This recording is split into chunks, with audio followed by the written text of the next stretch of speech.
Hello friends, રસોઈની મહેકમાં ફરી એકવાર તમારા બધાનું સ્વાગત છે. આજે આપણે બનાવીશું એક એવી ચટણી જે દરેક રસોઈને એક નવો જ સ્વાદ આપશે. તે છે સિંગદાણાની લીલી ચટણી. આ ચટણી ખૂબ જ ઝડપથી બનતી અને ખાવામાં અને સ્વાદમાં ખૂબ જ મજેદાર છે. અને મિત્રો, ગુજરાતી વાનગીઓમાં ચટણીઓનું વિશિષ્ટ સ્થાન પણ હોય છે. તો ચાલો આપણે જોઈએ કે આ સ્વાદિષ્ટ ચટણી કેવી રીતે બનાવવી.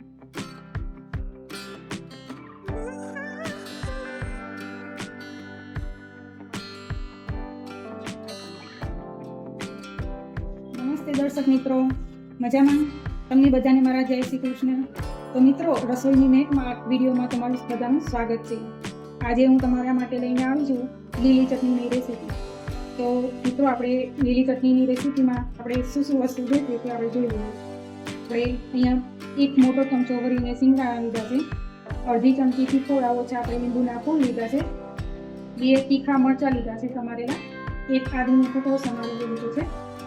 1 અડધી ચમચી જેટલી ખાંડ લીધી છે. અડધી ચમચી જેટલી વરિયાળી લીધી છે. આપણે સ્વાદ મુજબ આપણે મીઠું લેવાનું છે. અને અડધી ચમચી જેટલું જીરું લીધું છે. અને આ કોથમીર લીધી છે. મેં ધોઈને ડાળી સાથે જ લીધી છે. અને આપણે આ લીલી ચટણીમાં વઘાર કરવાનું છે. તો વઘારમાં આપણે આ લાલ મરચું લઈશું, મીઠો લીમડો લઈશું અને રાઈ લઈશું. તો મિત્રો, આપણે ચાલો બનાવવાની શરૂઆત કરીએ. તો મિક્સરમાં આપણે આ બધું ગ્રાઇન્ડ કરીને તૈયાર કરશું. અને હા મિત્રો, આ ચટણી એવી સરસ તૈયાર થાય છે કે આ ચટણી આપણે બધી વાનગી સાથે લઈ શકીએ છીએ. એટલી ટેસ્ટી અને સરસ થાય છે. તો આપણે બનાવવાનું શરૂઆત કરીએ. તો મિત્રો, આપણે આમાં સૌથી પહેલાં સિંગદાણા લઈશું, લીંબુના ફૂલ નાખશું, લીલા મરચાં લઈશું, આદુના ટુકડા લઈશું, આપણે ખાંડ નાખશું, આ વરિયાળી નાખશું, આપણે મીઠું લઈશું અને આ જીરું લઈશું.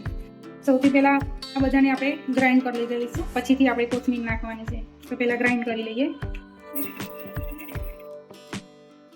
તો મિત્રો, આમાં છે ને થોડી કઠણ છે. આપણે એમાં 1 ચમચી જેટલું પાણી લઈશું, 2 ચમચી પાણી લઈશું. હવે આમાં કોથમીર નાખશું અને ફરીથી આને ગ્રાઇન્ડ કરી લઈશું.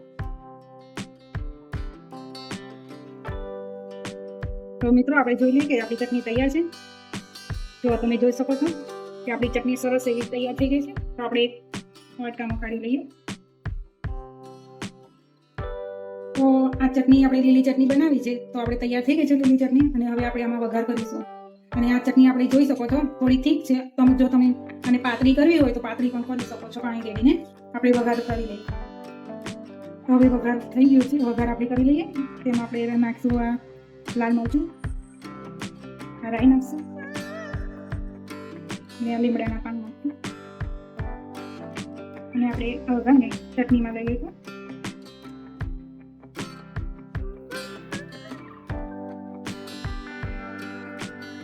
મિક્સ કરી લઈશું. તો મિત્રો, તમે જોઈ શકો છો કે આ ચટણી જોવામાં જેટલી ટેસ્ટી છે અને ખાવામાં પણ એટલી ટેસ્ટી બની છે. અને બધી વાનગી સાથે તમે ખાઈ શકો છો. અને થિકનેસ આ પ્રમાણે છે. તમારે પતલી કરવી હોય તો કરી શકો છો.